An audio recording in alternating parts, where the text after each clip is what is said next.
teman-teman, akhirnya film yang sudah aku review dari dulu, dari awal-awal aku nge-review film di channel ini, akhirnya tayang juga. Mulan live action hari ini mulai tayang, lebih tepatnya pada saat aku merekam video ini tanggal 5 Desember 2020 mulai tayang di Disney Plus Hotstar Indonesia. Nah, sebelumnya aku mau kasih spoiler alert dulu buat kalian karena ini lebih ke spoiler alert. Hua Mulan adalah seorang yang sebenarnya udah dari kecil tomboy. Dari kecil tuh berani artinya berani. Permainannya permainan yang emang udah menunjukkan agak-agak tomboy dia itu dari kecil. Tapi mamanya di sini mengatakan bahwa takdir seorang wanita itu hanya untuk menikah. Takdir seorang wanita itu untuk melayani laki-laki, membuat laki-laki jatuh cinta. Bagaimana soal laki-laki akan jatuh cinta ketika Mulan dewasa? Nah, itu dia yang ditekankan oleh mamanya Mulan atau karakter ibu dari Mulan ini.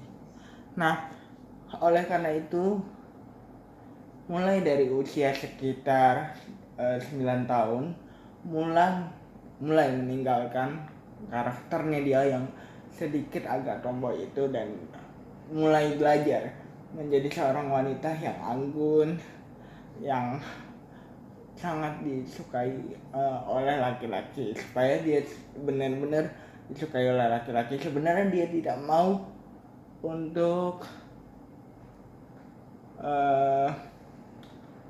dicomblangkan oleh seorang laki-laki. Setelah itu Raja Cina atau The Majesty ini yang diperankan oleh Jet Li itu menyuruh seluruh laki-laki di negaranya, di kekuasaan kerajaannya untuk keluar dan membantu dia melawan Bu Rika dan juga Xia Liang. Mereka adalah satu musuh atau dua orang musuh raja yang harus dibasmi karena membuat kerajaannya itu tidak damai. Nah, karena di keluarganya Hua ini tidak ada laki-laki, maka Mulan memutuskan untuk kabur dan menggantikan sang ayah dengan nama Hua Jun. Menggantikan sang ayah untuk berlatih wajib militer untuk mewakili kerajaannya melawan Bu Rika. Nah, setelah itu dia cukup lama bertahan dengan nama Hua Jun.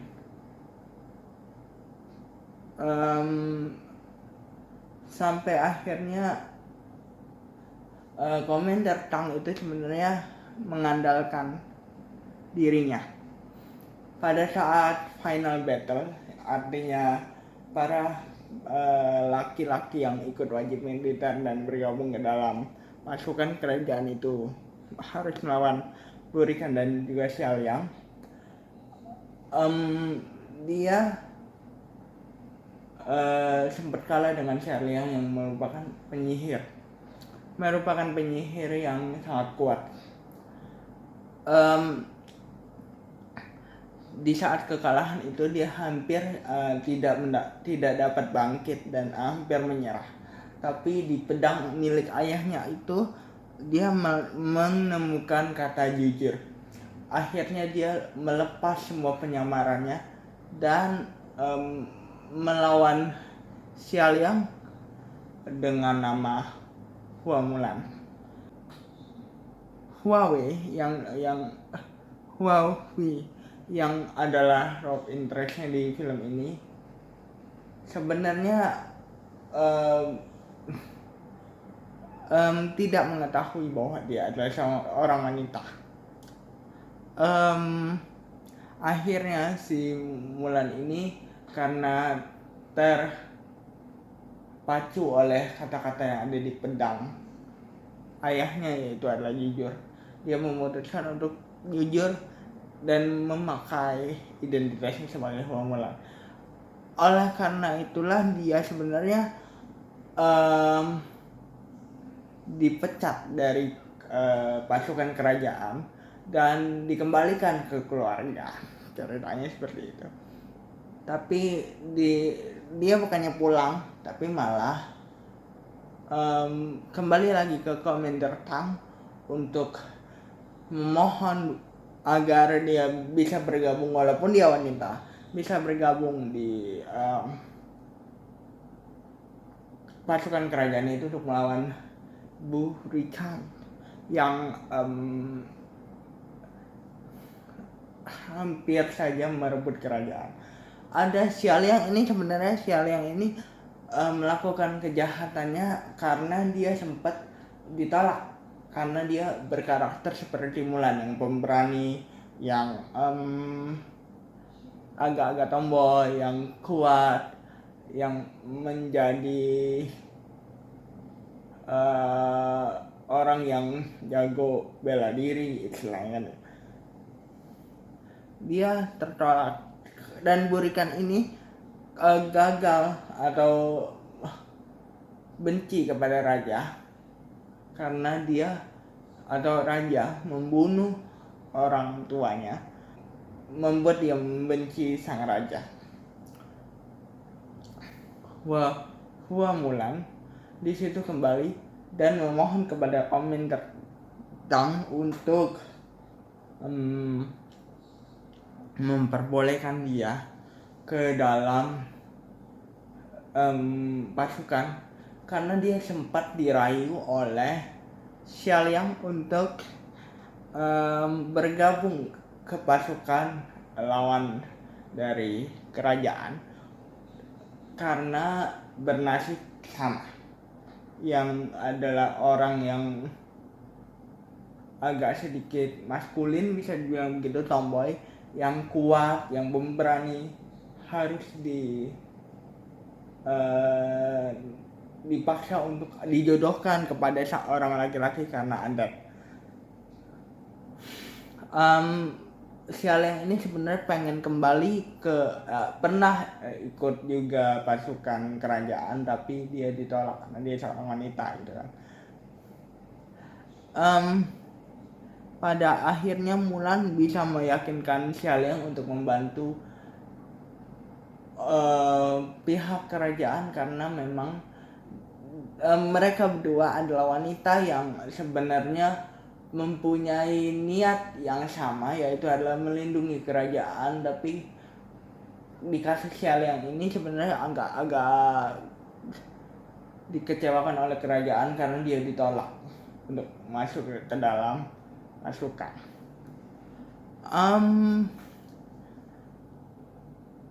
Akhirnya dia kembali ke pasukan karena diperbolehkan oleh Komintern untuk melindungi raja yang ingin membunuh atau lebih tepatnya menyerang Burikan seperti apa yang dia lakukan kepada ayahnya, karena kembali ingin mengacau kerajaan.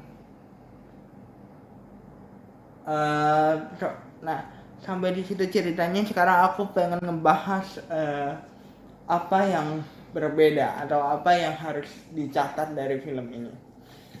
Yang pertama adalah, kalau kalian nonton dan kalian tahu review-review dari Disney Plus Amerika yang sudah terlebih dahulu menonton film ini tentunya, katanya kan di akhir-akhir, makanya aku kasih spoiler alert, di akhir-akhir itu ada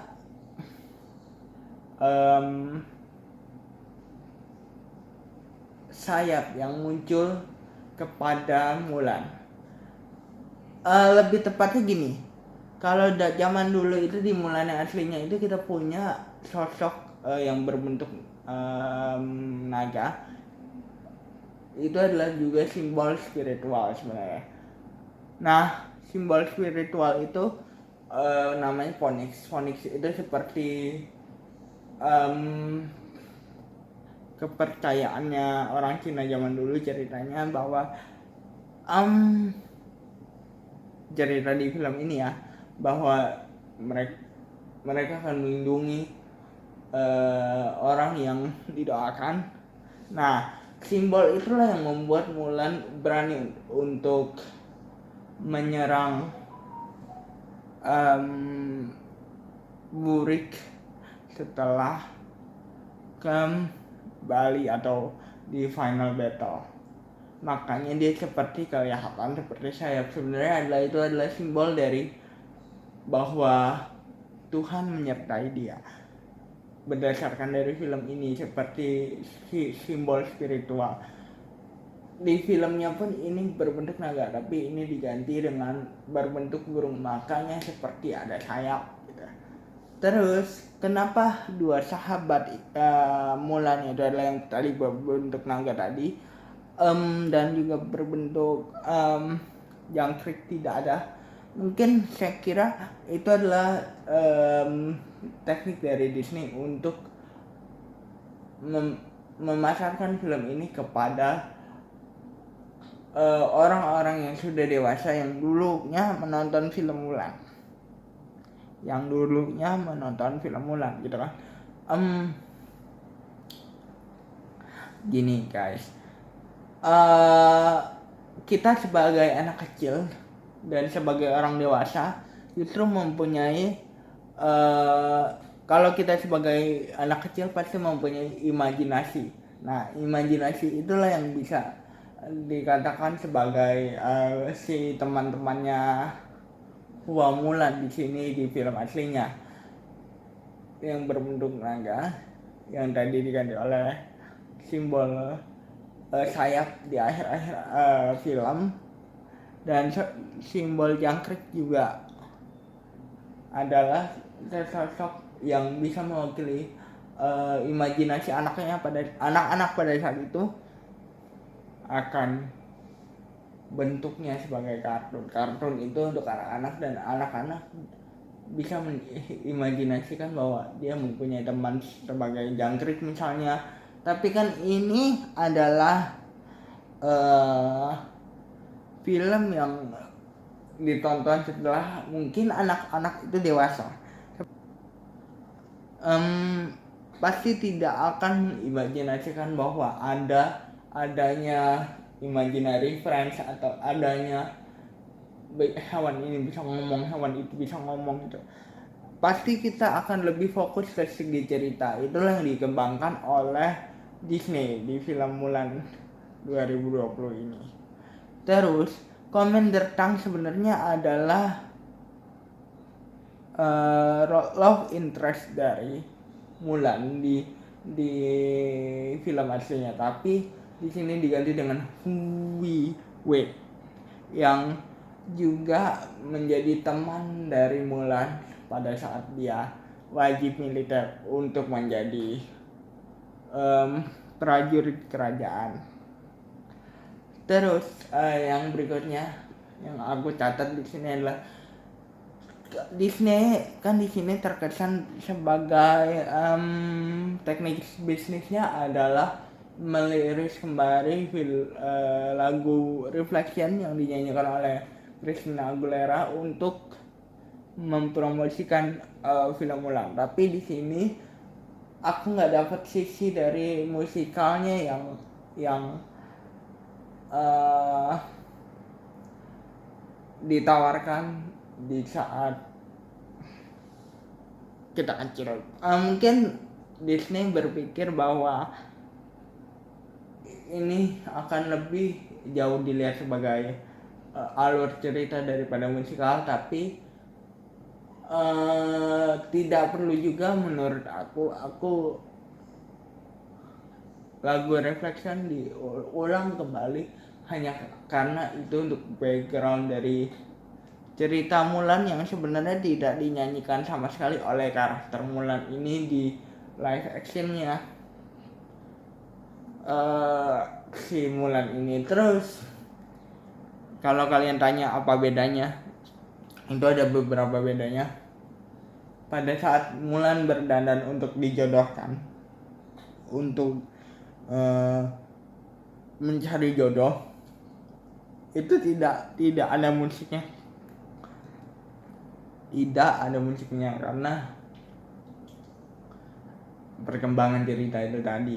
Musik hanya ditaruh pada saat end credit title dan juga promotion dan juga background di beberapa adegan. Tidak ada adegan musikalnya sama sekali di sini. Hanya berfokus kepada cerita mungkin original dari kisah Mulan yang diangkat dari legenda China. Itu saja yang aku bisa jelaskan di sini. Bye guys.